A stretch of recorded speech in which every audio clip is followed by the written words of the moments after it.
Hello everybody, welcome back to another scoring vlog. There's been a few updates since I last was able to talk to the audience. Firstly, I have a new desk, which is super exciting. If you recall, for the past, 5 years, I've had the same white IKEA desk, which was really large, which I really liked. I like a big desk. But the surface is just made of like particle board or something. I had a drawer unit as well, which I really enjoyed having all those drawers. But I'm a big fan of a darker wood, like a walnut color. And so I was able to obtain a new desk that's solid wood.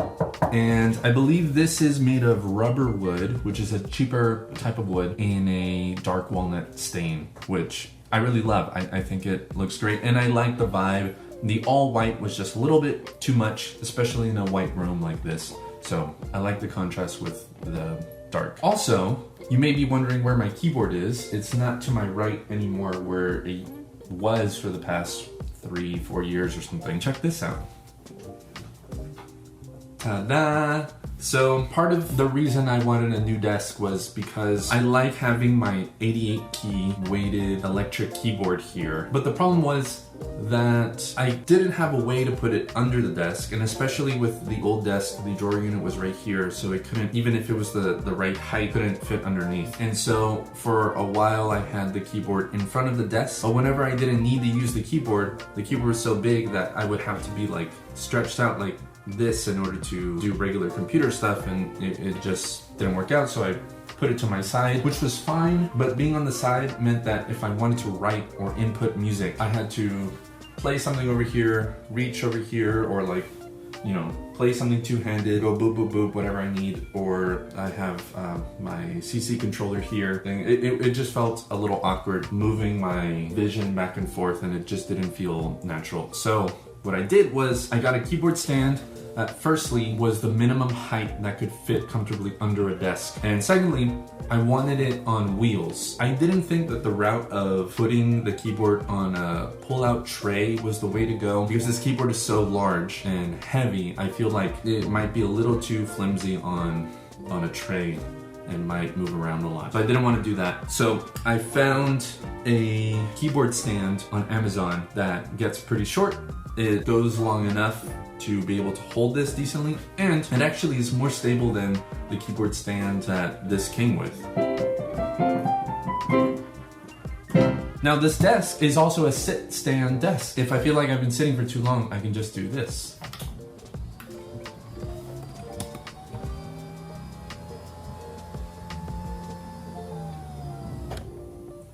So now I can stand up and work on anything that I want. I wonder if I'm still in frame. So I'm thinking going to this mode when I'm editing. When I edit a video, it usually takes several hours in order to do so. I appreciate having this function. And another thing about the channel is I recently firstly, we crossed 3,000 subscribers, which is fantastic, which is so cool. I set a goal for myself because we hit 2,000 subscribers at the end of last year, I think. And I wanted to see if we could get to 4,000 by the end of the next year. We've gotten to 3,000, and in the past few days, that number's now, currently, it's at 3,145, and it's still climbing. So we're actually very quickly making our way towards 4,000 subscribers, which is just, on that note as well, we also got our first sponsor for the channel, which I'm so happy to say is from Dorico. You guys know that Dorico is the notation software that I use to write all of my music. I've been using it for the past 4 years, and at this point I kind of have a pretty good relationship with the people at Dorico, the team there. I've created like 5 videos for their official YouTube channel, so gotten in with them, reached out, asked if they would sponsor a video. They said yes, which again also feels like such a huge milestone, because I've been working on this YouTube channel on and off, not consistently, certainly not, but on and off since 2018. And I've sunk in hundreds and hundreds of hours on the over 100 videos that I have on the channel now. And so it finally feels good that I'm really starting to see real return on that investment. It's just felt like I've been so small for so long, and finally we're getting into a rhythm here. People are watching and people are coming back for more. People are listening to what I have to say. It feels feels really great. I don't know where this is going, really, but I'm really looking forward to seeing where we end up. Okay, writing wise, for the past, I guess 2 months now, I've been working on a short film where the music is quite involved. It requires a lot of time to put together that kind of music. It's sort of fantastical. It's very classic in its orchestration and in its harmony, like think early Disney films from the 1940s. And so we've completed the film. We're editing a few things here and there, and we've gone through several revisions of the score, and only thing really missing is an end credits. So it doesn't have to be very long, 30 seconds to a minute long, but I was given free range to do whatever I want for the end credits. It can be something from earlier in the film, or I can come up with something new, grand. I can do whatever I want. So I've been chewing on that idea, and today I'm going to start writing it. I don't know that I'm going to finish it, but today I have the time. So what I'm doing right now is I'm in my template right now. This is my ultimate template, which you can get for yourself at ernestocomposer.com/templates if you're interested. But when I was working on the film, I noticed a few bugs in my template. So for example, the second violin's tremolo track didn't have the tremolo patches in there. They were harmonics. So each time I turned on that track, I had to go in and fix it. So now it's fixed in my template. Also see, I've added a new folder in the string section, which is chamber strings. I picked this up in the latest Spitfire sale. This is the basic version. So chamber strings essentials. I wanted it mainly for the film that I was working on. I wanted a smaller string ensemble to work with than the grand BBC SO, which has, I think, 16 violin players. Chamber strings has just 4 violin players. And second violins are 3 violin players. So it's dramatically smaller, but it was really good for the sound that I was going for. And I'll talk more about that when I make videos specifically about the film. So I'll finish doing that later. So I'll save my template for now. Okay, so I'm not doing this to picture. I'm just going to be putting some ideas down. Okay, so as I like to do, I'm going to go into my sketch screen set and play around with the piano here. I mentioned that the film is very classic in its style, so the harmony is a little more old-fashioned and the orchestration is more old-fashioned. I'm going to stay with that same vein.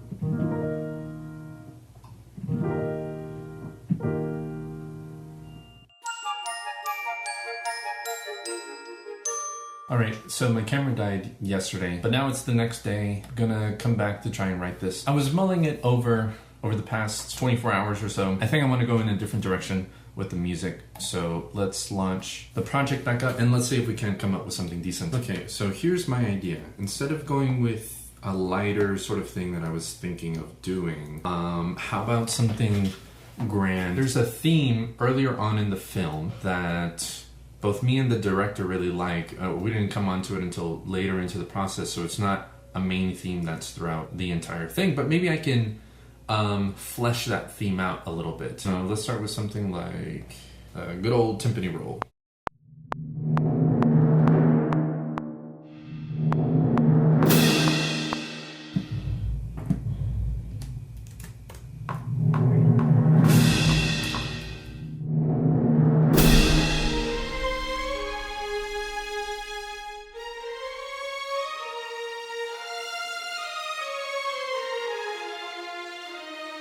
Let's give what the violins have to the flutes. This is a very simple orchestration, by the way. It's like something, say, Tchaikovsky would do.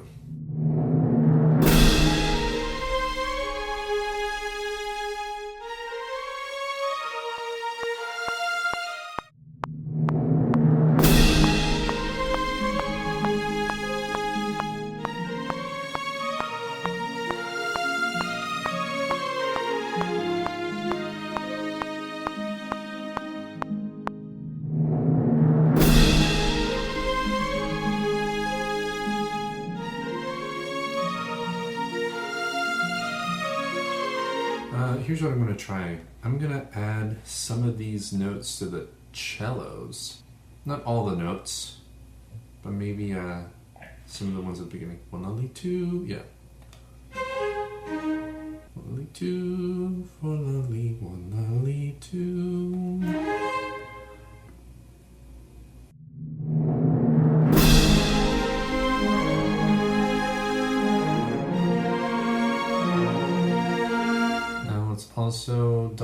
harp has in the clarinets, in bass clarinet for those lower notes.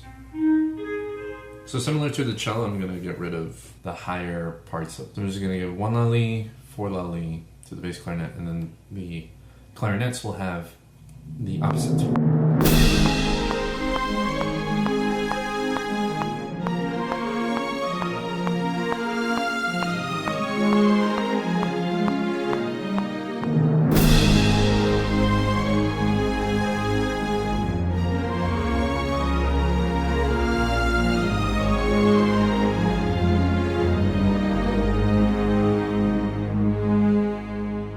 Now I don't have the brass in. I don't know if I should have like some harmony holding down, because there are arpeggios in the clarinets, harp, and cello.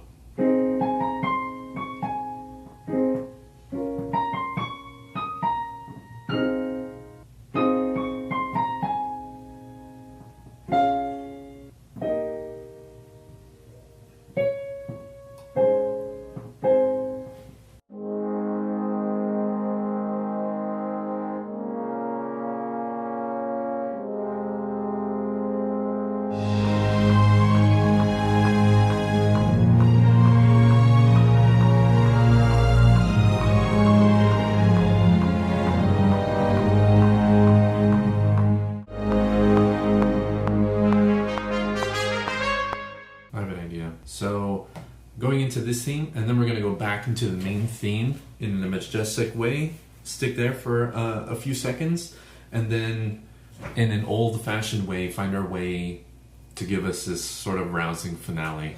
I don't know, I'm kind of just going crazy with this. Let's see if it works. Hopefully it does.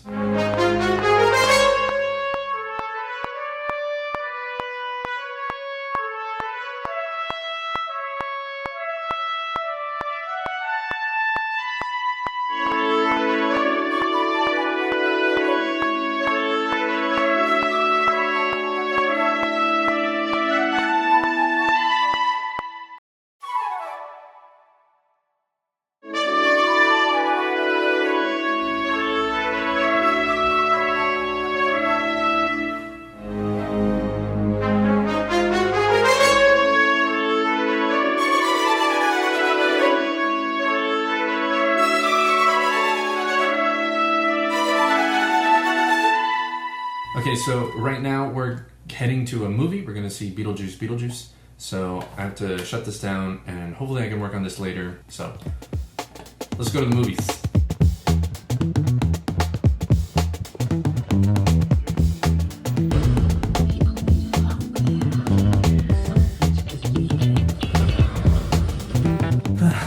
Just came back from the movie. It was a lot of fun. I think I called the first one when I watched it. I watched it for the first time like, I don't know, a year or two ago. So very recent. But I think I called it delightfully bizarre. And I think this one sort of follows in its footsteps. It's delightfully bizarre and delightfully macabre. I thought it was fun. I hope there's going to be another one. I'll be going to that. Oh, also I changed because I changed into something more comfortable. This is a shirt that I got at the John Williams concert at the Hollywood Bowl a couple months ago. If you don't know about that, you can go check out that video. I highly suggest you check out the LA vlog. I think it's a good video, and not a lot of people watched it, but I like it. I think it's good. Okay, I'll leave today's scoring vlog with that. Hope you enjoyed it. Hope you come back for the next one. I'll let you know if I made any progress with the end credits music. If I finished it before I edited this, then you're gonna hear it right now. If not, then you'll have to wait until next time. Alright, thanks so much for watching, and as always, take care.